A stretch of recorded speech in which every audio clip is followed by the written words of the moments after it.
اعوذ باللہ من الشیطان الرجیم بسم اللہ الرحمن الرحیم۔ سمجھ یہ ملا جلا انفارمیشن کا پروگرام ہے۔ 6 سپٹمبر کے حوالے سے ہم بات کر رہے ہیں، کمیون کے الیکشن کے حوالے سے بھی بات کر رہے ہیں، اور کافی لوگوں نے پارٹیسپیٹ کیا۔ چند لمحے پہلے آپ یا شاہ صاحب جو ڈپٹی میئر ہیں ان کی آپ بات سن رہے تھے، کافی تفصیل سے انہوں نے بات کی، ان کا تعلق سوشل ڈیموکریٹ سے ہے۔ تو اس وقت ہمارے ساتھ چودھری خالد صاحب جو کسی تعارف کے محتاج نہیں، بہت سینئر پالیٹیشینز میں ان کا جو ہے شمار ہوتا ہے۔ بڑا عرصہ انہوں نے کمیون میں گزارا، سٹی کونسلر رہے، بڑا عرصہ انہوں نے پارلیمنٹ میں گزارا، اور آج بھی بڑے متحرک ہیں، اپنی پارٹی کے لیے کام کرتے ہیں، آج بھی کرتے ہیں، سوشل کام بھی کرتے ہیں۔ جب ناروے میں آپ کو پتا ہے کہ الیکشن آ رہے ہیں تو یہ ہو نہیں سکتا کہ ان کا تجزیہ نہ لیا جائے، ان سے بات نہ کی جائے، 6 سپٹمبر کے حوالے سے ان سے بات نہ کی جائے۔ تو میں سمجھتا ہوں کہ سیاسی لحاظ سے ان کے ساتھ جو ہے ہم زیادتی کریں گے کہ ان کی رائے کیوں نہ لیں کہ اس وقت جو ہے وہ ناروے میں الیکشن ہونے جا رہے ہیں۔ جو صاحب ایک بار پھر آپ کو ادارہ آپ کی آواز پر خوش آمدید کہتے ہیں اپنے سامعین کے ساتھ۔ جی بہت بہت شکریہ راج صاحب، اور میری طرف سے آپ کے تمام سامعین کو اور آپ کو السلام علیکم۔ وعلیکم السلام۔ جو صاحب میں نے چھوٹی سی تمہید باندھی ہے، پہلے 6 سپٹمبر کے حوالے سے کوئی میسج دینا چاہیں، اور اس کے بعد جو الیکشن ہونے جا رہے ہیں آپ کے ملک میں اس کے متعلق کیا کہیں گے؟ جی 6 سپٹمبر کے حوالے سے تو پیغام راج صاحب جو ہے وہ بڑا واضح ہے کہ یہ پاکستان کی تاریخ کا ایک درخشاں باب جو ہے وہ اس میں شامل ہے، اور یہ دن جو ہے پاکستان کے لیے اور پاکستانیوں کے لیے بہت بڑی اہمیت رکھتا ہے۔ اور آج کے دور میں جب ہم پوری دنیا میں ہر طرف جنگ و جدل جو ہے اس کو دیکھ رہے ہیں، اس سے تو پھر سمجھ آتی ہے کہ 6 سپٹمبر جو ہے وہ پاکستان کے لیے کیوں بہت بڑا عام تھا۔ اب دیکھیں کہ دنیا میں دو چیزیں جو ہیں بڑی واضح ہیں۔ جب اگر آپ وار تھیوریز کو دیکھیں، جنگ کی جو مطلب تھیوریز ہیں، تو اس میں جو ایک چیز بڑے واضح ہوتی ہے وہ یہ ہوتی ہے کہ جنگ اس وقت ہوتی ہے جب کسی انسان کو یا کسی ملک کو یہ زوم ہو جائے کہ وہ بہت طاقتور ہے اور اس کے مد مقابل جو ہے اس کی کوئی حیثیت نہیں، یا پھر دوسری یہ صورتحال ہوتی ہے کہ کسی کو یہ زوم ہو جائے کہ اس کا مد مقابل کمزور ہے، تو پھر جو ہے وہ جنگ جو ہے وہ لازمی ہو کے رہتی ہے۔ اور میرا خیال ہے کہ 6 ستمبر 1965 کی جو ہماری جنگ ہے اس کی بھی صورتحال یہی تھی کہ جب کشمیر کے اندر تحریک کشمیر نے زور پکڑا اور ہندوستانی فوجوں کو وہاں پہ مشکلات کا سامنا پڑا مجاہدین کے ہاتھوں، تو انہوں نے یہ سمجھا کہ اس سے توجہ اٹھانے کے لیے ہم پاکستان کی جو بین الاقوامی بارڈر تھا جس کو ہندوستان نے تسلیم کیا ہوا تھا، اور کسی ملک کا بین الاقوامی بارڈر جو ہے اس کے اوپر کراس کرنا، اس پہ جنگ چھیڑنا ایک بہت بڑا جرم ہوتا ہے۔ تو انہوں نے یہ سمجھا کہ پاکستان کیونکہ ایک کمزور ملک ہے، کیونکہ پاکستان ابھی ریسنٹلی صرف 18 سال ہوئے تھے معرض وجود میں آئے ہوئے، تو انہوں نے پاکستان پہ ایک جنگ تھوپ دی۔ اور پاکستان کو کمزور سمجھنے کی اصل میں جو وجہ ہے اس کا بھی اگر آپ ہسٹوری کا مطالعہ کریں تو وہ سمجھ آتی تھی کہ ان کو یہ کیوں وہم ہو گیا تھا کہ پاکستان کمزور ہے، کہ 18 سال ہوئے تھے، اور پھر جب پاکستان اور ہندوستان کی پارٹیشن ہوئی تھی، تقسیم ہوئی تھی، تو اس وقت جو ہمارے سارے مشترکہ جو وسائل تھے، مالی اور فوجی اکوپمنٹ، اس کی تقسیم میں بھی پاکستان کے ساتھ بہت بڑا امتیازی سلوک رکھا گیا تھا۔ اور ایک وقت میں تو پاکستان کے جو مالی وسائل تھے، جو خزانہ تھا ہندوستان کا جس میں سے پاکستان کو حصہ ملنا تھا، وہ رقوم جو تھی وہ بھی روک لی گئی تھی۔ تو یہی ان کو وہم گزرا تھا غالباً، اور یہ زوم ہو گیا تھا کہ ہم طاقتور ہیں، پاکستان کمزور ہے، تو انہوں نے پاکستان پہ جنگ تھوپی۔ اور پھر آپ نے دیکھا کہ پاکستان کی عوام نے اور پاکستان کی افواج نے ان کو ایسا سرپرائز دیا اور اس طرح ان کے دانت کھٹے کیے کہ ان کو جنگ جو ہے 17 دنوں کے اندر اندر بند کرنی پڑی۔ تو یہ ایک پاکستان کی تاریخ کا بڑا درخشاں باب اس لیے بھی ہے کہ اس جنگ کے دوران ایک تو پاکستان کی فوج نے پہلی دفعہ اپنا ایک دفاعی اور مضبوط فوج ہونے کا لوہا منوایا، اور دوسرا یہ وہاں پہ ثابت ہوا کہ پاکستان کی عوام جو ہے وہ پاکستانی فوج کے ساتھ کھڑی ہے۔ میں پچھلے دنوں ایک وہ ہمارے بڑے مشہور ہوتے تھے کسی زمانے میں ریڈیو کی پرسنالٹی جناب نظام الدین صاحب، تو ان کا ایک پروگرام سن رہا تھا، تو اس میں انہوں نے بتایا جی پاکستانی قوم کا کیا کمال ہے کہ 17 دن جب ہندوستان کے ساتھ 1965 میں جنگ رہی، تو انہوں نے کچھ اسٹیٹسٹک بتائی۔ انہوں نے کہا جی اس دوران کسی بھی کوئی جیب کترنے کا واقعہ لاہور میں نہیں ہوا، کوئی قتل اس دوران نہیں ہوا، کسی بھی تھانے میں کوئی آپس میں جھگڑے کی لڑائی کی جو ہے ایف آئی آر درج نہیں ہوئی، یعنی کہ اس قوم اس وقت پوری قوم جو تھی وہ اپنے ذاتی معاملات، اپنی ذاتی جو لالچ ہے اس کو بلا کر پوری ہندوستان کے سامنے جو ڈٹ گئی تھی اور اپنی فوج کے ساتھ گئی۔ تو پاکستان 6 ستمبر جو ہے بہت بڑی اہمیت دن جو ہے بہت بڑی اہمیت کا حامل ہے، اور اس کو یاد کرنا میں سمجھتا ہوں بڑی اچھی بات ہے کہ آپ اس کو مناتے ہیں، اور اس کی یاد میں سے ہم سبق سیکھتے ہیں۔ اور ابھی ریسنٹلی تو یہ جو مئی کے اندر ہوا ہے 9 اور 10 مئی کی درمیانی شب میں، تو اس میں ایک بار پھر 6 ستمبر کی یاد جو ہے وہ پاکستانیوں کے لیے تازہ ہوئی، اور اللہ تعالیٰ نے پھر اس مئی کی جو یہ درمیانی شب ہے 9 اور 10 کی، تو اس میں پاکستان کو ایک بار پھر اللہ تعالیٰ نے بہت عزت سے نوازا ہے، اور اس کے سامنے ہندوستان نے بہت زیادہ عظیمت اور ذلت جو ہے پوری دنیا میں سمیٹی ہے۔ جو صاحب الیکشن سے جانے سے پہلے ایک دو سوال کرتا ہوں کہ اس 6 سپٹمبر کے حوالے سے کیا کوئی اوسلو ناروے میں کوئی تقریب ہوئی ہے امبیسی میں، یا بعد لوگوں نے منایا دن یہ؟ جی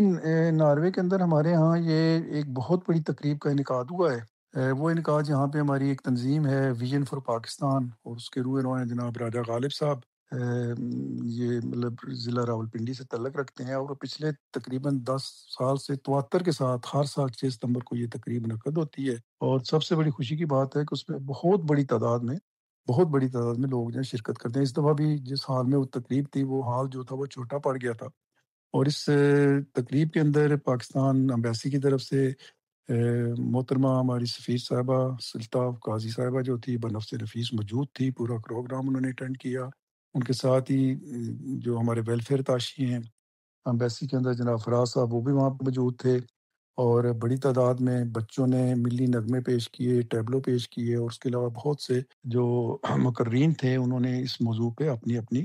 جو خیالات کا اظہار کیا، اور 6 ستمبر کے حوالے سے اور 6 ستمبر کی جو اصل روح ہے اس کے حوالے سے اپنی گفتگو جو ہے وہ کی، اور لوگوں کو بتایا کہ 6 ستمبر جو ہے یہ کیا ہے، اور پھر ساتھ یہ بھی کہ اس پہ جناب جو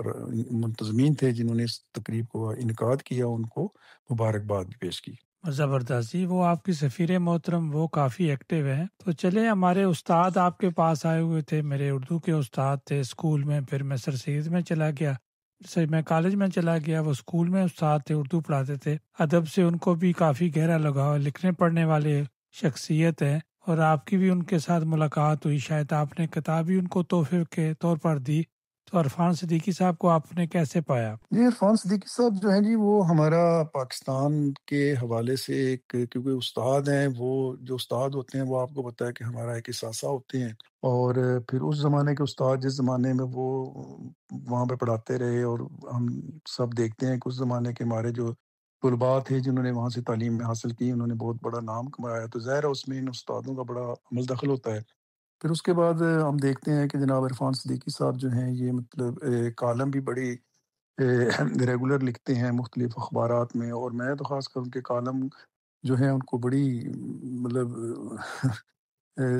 لازمی پڑھتا ہوں، اور اس کی وجہ یہ ہے کہ ان کی کالم میں جو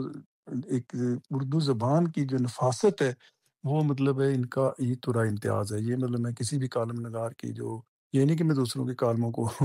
ڈیگریڈ کر رہا ہوں، بلکہ اس کے اندر جو زبان کی، اردو زبان کی جو نفاست ہے، اور جس کی باریک بینی سے اور جس ریفائن طریقے سے وہ لکھتے ہیں اور جو فکرہ بندی کرتے ہیں، تو اس سے انسان کو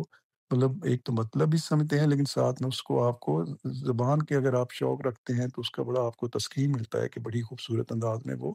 اپنا کالم لکھتے ہیں۔ اس کے علاوہ ظاہر ہے وہ پاکستان کی جو ہماری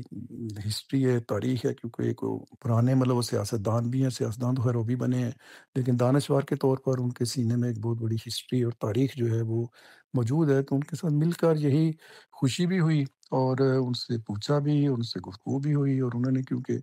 جب آپ کی گفتگو آف دی ریکارڈ ہوتی ہے تو پھر وہ بہت سے چیزیں جو ہیں وہ کھل کر بتاتے ہیں،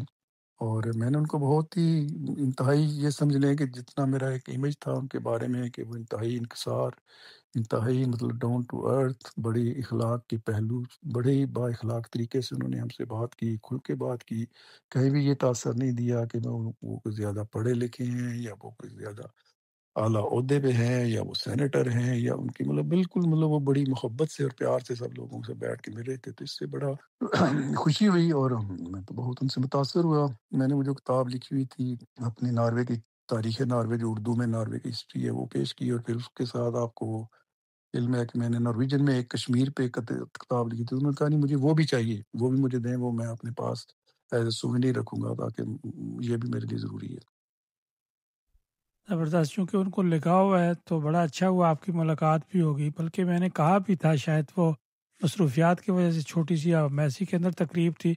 جو سب آتے ہیں اب، چونکہ ہم نے آپ کا دور دیکھا ہوا ہے پارلیمنٹ کا، اور جب آخری دور تھا آپ کا، جون کا ہی مہینہ تھا، تو آپ نے کہا جی میں اگلی دفعہ شاید اس میں حصہ نہ لوں، اور ہم نے وہ پارلیمنٹ دیکھی، وہاں کا سسٹم دیکھا، آپ کا نالج دیکھا، آپ کی معلومات کو دیکھا، اسکینڈینیویا کے بارے میں جو معلومات آپ کی تھیں وہ آپ نے ہمیں بتائی ہیں، بیسی کے بارے میں بتایا۔ لیکن اب یہ اسی پارلیمنٹ کے اب الیکشن ہونے جا رہے ہیں اور آپ کی جماعت جو ہے وہ حصہ لے رہی ہے ہمیشہ کی طرح۔ میں چاہوں گا ذرا اپنے جو کینڈیڈیٹس ہیں وہ کن کن جماعتوں سے ہیں اور کیا کیا ان کی اس وقت سیاسی پوزیشن ہے، اور کون سی جو ہے سیاسی جماعتیں آگے بڑھنے کی طرف جا رہی ہیں اور کن کی حکومت بنے گی۔ دس از اپ ٹو یو۔ جی راج صاحب،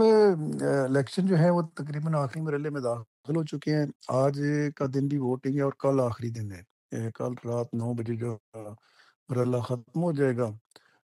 اس وقت ہماری جو پارلیمانی الیکشن ہے اس کے اندر تقریباً جو ہماری پارلیمنٹ میں موجود ہیں وہ تقریباً 9 جماعتیں موجود ہیں، اور ایک انڈیپینڈنٹ کینڈیڈیٹ ہے وہاں پہ موجودہ جو پارلیمنٹ ہے اس کا حصہ ہے۔ اس میں اگر آپ ہم تقسیم کریں، اس میں یہ ایک 4 جماعتی ایک اتحاد ہے ہمارا، روایتی طور پر چلا رہا ہے، جو دائیں بازو کا اتحاد ہم گنتے ہیں، جو ہائی ریسی آپ کہہ لیں آپ کی۔ اور اسی طرح ہمارے دوسرا جو بائیں بازو کا اتحاد ہے اس میں 5 جماعتی، اس میں 5 جماعتیں شامل ہیں۔ ان دونوں اتحادوں میں پرانی روایات کے مطابق تو ان کو جو لیڈ کرتی آ رہی تھیں، وہ بائیں بازو کا اتحاد جو ہے اس کو لیبر پارٹی سوشل ڈیموکریٹس ہیں وہ لیڈ کرتے ہیں، وہ سب سے بڑی جماعت ہے اس گروپ کی۔ اور جو دائیں بازو کا اتحاد تھا اس کو آپ کی جو کنزرویٹو ہے ہماری ہائرے اس کو بولتے ہیں، وہ اس کو لیڈ پہ تھی۔ اس الیکشن میں جو ایک تبدیلی جو آئی ہے، وہ تو پہلی تبدیلی یہ ہے کہ دائیں بازو کا جو اتحاد ہے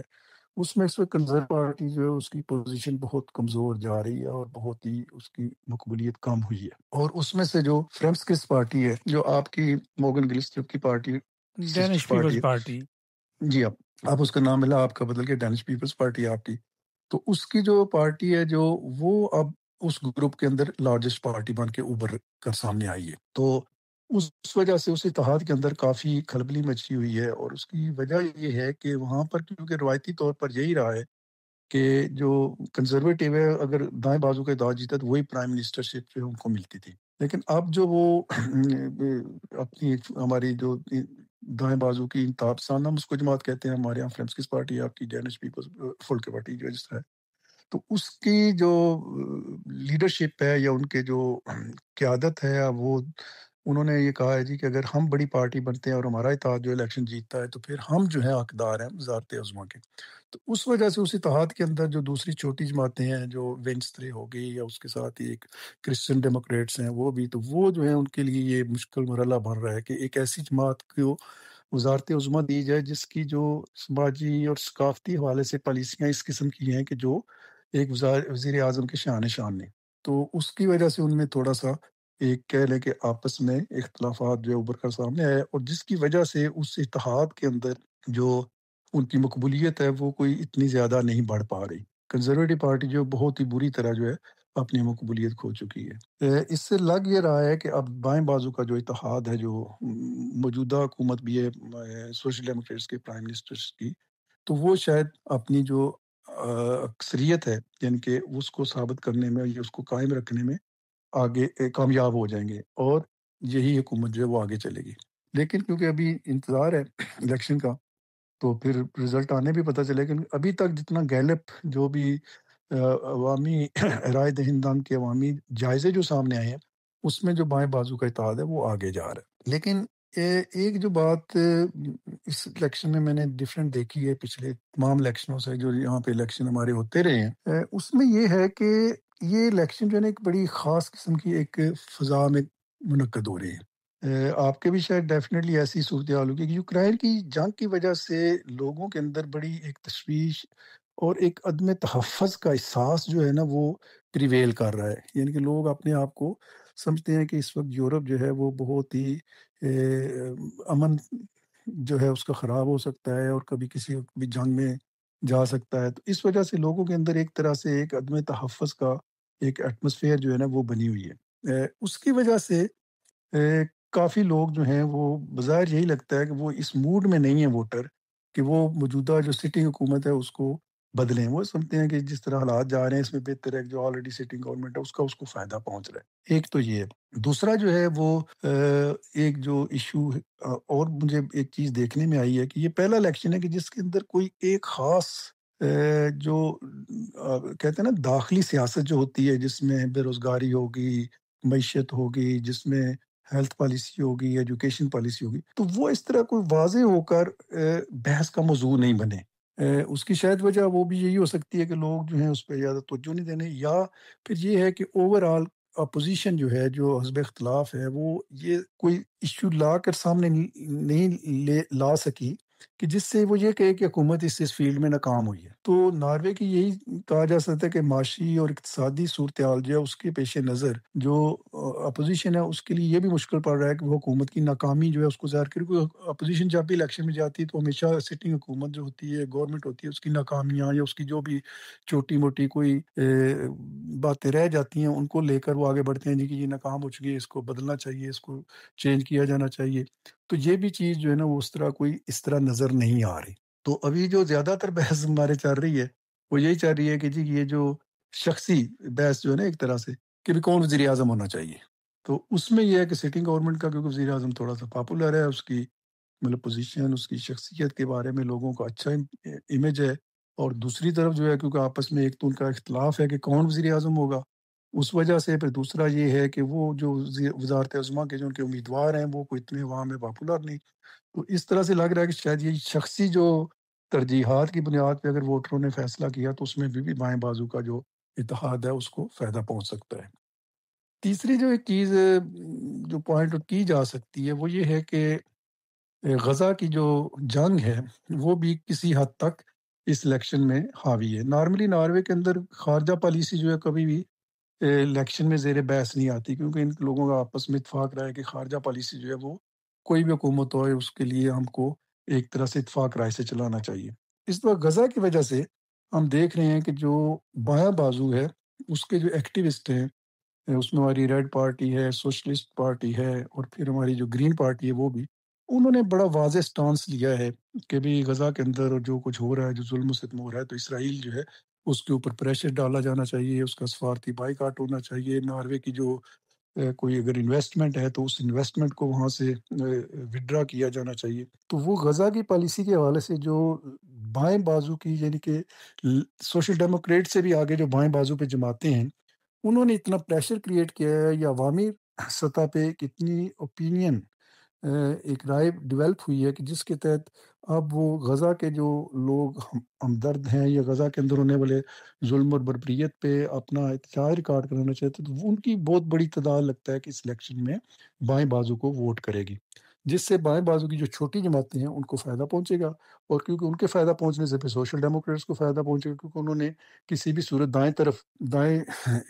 بازو کے اتحاد کی طرف تو نہیں جانا۔ تو اس سے اوور آل میں اگر یہ کہوں موجودہ جو صورتحال چل رہی ہے تو اس میں نظر یہی آ رہا ہے کہ اس صورتحال کے تحت جو بایاں بازو ہے وہ غالباً کہ کسی حد تک اب اپنی جو موجودہ حکومت ہے، جس کو حکومت تو صرف سوشل ڈیموکریٹس کی ہے، لیکن وہ بایاں بازو جو ہے وہ اس کی اکثریت جو ہے وہ برقرار رہے گی پارلیمنٹ کے اندر، جو ابھی بھی پچھلے 4 سالوں سے ہے، اور جس کی بنیاد پہ سوشل ڈیموکریٹس کی حکومت جو ہے وہ آگے کیری آن کرے گی۔ جی صاحب، یہ تو آپ نے بڑی تفصیل سے بتایا۔ تو اب جو اپنی کمیونٹی ہے، ہمارے اپنے کتنے جو ہیں وہ پاکستانی نارویجن جو کینڈیڈیٹس ہیں وہ کس کس پارٹی سے ہیں اور کیا پوزیشن ہے؟ جی ہمارے مطلب اس وقت ماشاءاللہ پاکستانی کمیونٹی جو ہے اس کی طرف سے تقریباً تمام جماعتوں میں ہمارے کینڈیڈیٹ موجود ہیں۔ مطلب ماسوائے اس وہ جو آپ کی دینش فلکی پارٹی اس کو چھوڑ کے تو تقریباً تمام جماعتوں کے اندر پاکستانی جو کینڈیڈیٹ موجود ہیں، اور اس وقت ہمارے تقریباً جو 5 اور 6 کے قریب کینڈیڈیٹ ہیں وہ اس وقت بالکل وننگ پوزیشن میں جا رہے ہیں، یعنی کہ ان کی پوزیشن جو ہے وننگ پوزیشن پہ وہ الیکشن جو ہے وہ لڑ رہے ہیں۔ تو میرا اندازہ ہے کہ اس الیکشن میں مختلف پارٹیوں سے ملا کے سوشل ڈیموکریٹ سے، کنزرویٹو سے، اپنی جو وینسٹرے پارٹی جو لبرل جس کو آپ کہہ سکتے ہیں اس سے، پھر ہماری سوشلسٹ پارٹی سے، اور پھر ریڈ پارٹی سے، تو اس سے ملا کے تقریباً پاکستانی کو 4 سے 5 پاکستانی جو ہیں وہ ڈیفینیٹلی مجھے منتخب ہوتے ہوئے نظر آ رہے ہیں۔ اس کے علاوہ اور بھی جو مسلمانوں کو اگر کہیں تو دوسری جماعتوں میں سے کچھ اور بھی جو ہے کوئی 4 5 اور مسلمان جو ہیں جو مختلف مطلب ایتھنک سے تعلق رکھتے ہیں، صومالین ہیں، کرد ہیں، عربی ہیں، تو وہ جو ہیں وہ بھی منتخب ہوتے ہوئے نظر آ رہے ہیں۔ تو میرا اندازہ ہے کہ اگر تارکین وطن کو دیکھا جائے تو ہمیں تقریباً کوئی 10 سے 12 ممبر پارلیمنٹ جو ہیں وہ اس موجودہ پارلیمنٹ میں نظر آئیں گے۔ یہ ٹوٹل اس کی ممبرشپ جو ہے پارلیمنٹ کے تعداد جو ہے وہ 169 ہے۔ کیا اپنی کمیونٹی جو ہے ووٹ ڈالتی ہے یا زیادہ ووٹ ڈالتے ہیں یا کہ بس گھر میں بیٹھ کر جو ہے وہ نظارہ ہی کرتے رہتے ہیں؟ جی ابھی تک تو جو مطلب پچھلے اگر الیکشنوں کو دیکھا جائے تو اس حوالے سے جو پاکستانیوں کا جو ریشیو ہے ووٹ ڈالنے کا وہ مقامی جو ووٹر ہے اس سے کم ہے۔ ہمارا جو ترکین وطن کا اوور آل ملا کے آپ کریں تو تقریباً سم تھنگ بٹوین 45 اور 50% ہوتا ہے، جبکہ ٹوٹل مقامی جو ووٹر ہیں اور وہ جس طرح سے ووٹ دیتے ہیں ان کی جو تعداد ہے وہ تقریباً 80% کے قریب ہے، وہ جو ہے نا وہ ڈالتے ہیں، یعنی 80 سے 83 کر لیں 85 کر لیں، ویری کرتا ہے۔ تو اس حوالے سے تو ہمارا ووٹنگ کا ٹرن آؤٹ جو ہے وہ تھوڑا ہے، لیکن ان میں سے بھی یہ ایک یہاں پہ ہے کہ جو تارکین وطن جتنا ووٹر ہے اس میں سے بھی سب سے زیادہ پاکستانی زیادہ ایکٹیو ہے اور پاکستانیوں کی اس میں ریشو سب سے زیادہ ہائیسٹ ہوتی ہے۔ لیکن وہ یہ کہہ لیں کہ اس طرح کی کوئی آئیڈیل نہیں ہے کہ جس طرح مطلب 80% ہے تو ہماری بھی 70% تک جائے، لیکن اس دفعہ لگ رہا ہے کہ اس دفعہ بہت اس سلسلے میں کافی کمپین چلائی گئی ہے اور لوگوں کو خاص کر غزہ کے حوالے سے بڑی ایک موٹیویشن دی گئی ہے جی اگر آپ غزہ کے فلسطینیوں کی کوئی حمایت میں کچھ کر سکتے ہیں تو آپ کم سے کم ان جماعتوں کو یا ان سیاسی کینڈیڈیٹس کو کامیاب کریں جو غزہ کے حق میں آواز اٹھا رہے ہیں۔ جو سب کمیونٹی سے متعلقہ سوال ہے کہ نادرا کا بندہ تو آپ کو وہاں مل گیا ہے، کیا نادرا کا وہ جو دفتر بنایا ہے یا جگہ انہوں نے بنائی ہے ایمبیسی میں، نارویجین ایمبیسی میں پاکستانی میں، لوگ مطمئن ہیں، لوگ خوش ہیں، فائدہ اٹھا رہے ہیں؟ جی مطلب اگر ہم دیکھیں پچھلا جو سلسلہ تھا اس کے بغیر تو اس کے مقابلے میں ہمارے یہاں لوگ بہت مطمئن ہیں اور اس پہ ہم بہت مشکور ہیں اپنی سفیر صاحبہ کے بھی، حکومت پاکستان کے بھی، کہ بھی انہوں نے یہ کاؤنٹر جو ہے ہمیں یہاں پہ دیا ہے اور وہ کاؤنٹر میں جو عملہ آیا ہے وہ بڑی دیانتداری سے اور بڑی محنت سے لوگوں کو ہر طرح سے فیسیلیٹیٹ کر رہا ہے اور کافی حد تک ہمارے لوگوں کے اب مسائل جو ہیں وہ حل ہو گئے، خاص کر اس میں جو یہ بایو میٹرک جو ہوتا تھا اس کی وجہ سے ایک تو ایشو تھا نا جی ہمارا وہ پی او سی کارڈ کا یا ڈیول نیشنلٹی کا، لیکن اس کے علاوہ بھی آج کل ہمارے بہت سے لوگ ہیں جن کے پاکستان کے اندر بینک اکاؤنٹ ہیں یا کچھ اس کے علاوہ کسی کی کوئی لیٹیگیشن چاہ رہی ہے تو اس کے لیے بایو میٹرک کا سارا سلسلہ تھا، تو اس کے لیے مطلب ہم بہت مطمئن ہیں اور بڑے خوش ہیں کہ اب یہ کاؤنٹر جو ہے اس نے کام کرنا شروع کر دیا ہے۔ اب انیشلی ظاہر ہے کوئی نہ کوئی سٹارٹنگ میں پرابلم بھی ہو سکتی ہیں، مشکلات بھی آ سکتی ہیں اور بہت سی ایسی مشکلات ہوتی ہیں جو مطلب یہاں کے عملہ کے بس میں نہیں ہوتی، وہ پاکستان میں جو بیٹھے ان کے بس میں بھی ہوتی ہے، لیکن اس کو بھی فالو اپ کیا جاتا ہے۔ تو سر دست تو ہم بہت مطمئن ہیں اور بہت خوش ہیں اس سے۔ چوہے صاحب آپ کا بہت شکریہ، آپ نے قیمتی ٹائم ہمارے ساتھ شیئر کیا۔ جی بہت بہت شکریہ راج صاحب آپ کا بھی مجھے یہ موقع دینے کا۔ اوکے جی، اللہ حافظ۔ اللہ سامان یہ تھے چودھری خالد صاحب جو کہ ناروے کی فضاؤں سے بات کر رہے تھے، کوپن ایگن کی فضاؤں میں۔ ان کا تعلق سوشل ڈیموکریٹ سے ہے، وہ بڑا عرصہ جو ہے خود ممبر رہے، سٹی کونسل میں رہے اور اس کے بعد پارلیمنٹ کے کافی عرصہ ممبر رہے، کافی ایکٹیو ہیں، بڑی دلچسپی لیتے ہیں لوکل معاملات میں بھی۔ ظاہر ہے سیاست میں ان کا اوڑھنا بچونا ہے، وہ رائٹر بھی ہیں، لکھتے بھی ہیں اور جاتے ہیں، تجزیہ بھی کرتے ہیں، دوسرے ممالک میں جا کر وہ دیکھتے ہیں، بہت سارے تاریخی مقامات کو بھی دیکھتے ہیں۔ ان کی دلچسپیوں کا آپ کو اندازہ ہو چکا ہوگا کتنا وہ عبور رکھتے ہیں سیاست پر، ناروے کی سیاست پر، اور انہوں نے بتایا کس طرح کے رزلٹ آئیں گے۔ امید ہے اسی طرح کے رزلٹ آئیں گے۔ بڑے منجے ہوئے وہ خود سیاستدان ہیں، لوکل ان کو ہر چیز کا پتہ ہوتا ہے۔ تو سامعین اگلے مہمانوں کی طرف بڑھتے ہیں، ہمارے ساتھ ساتھ رہیے گا۔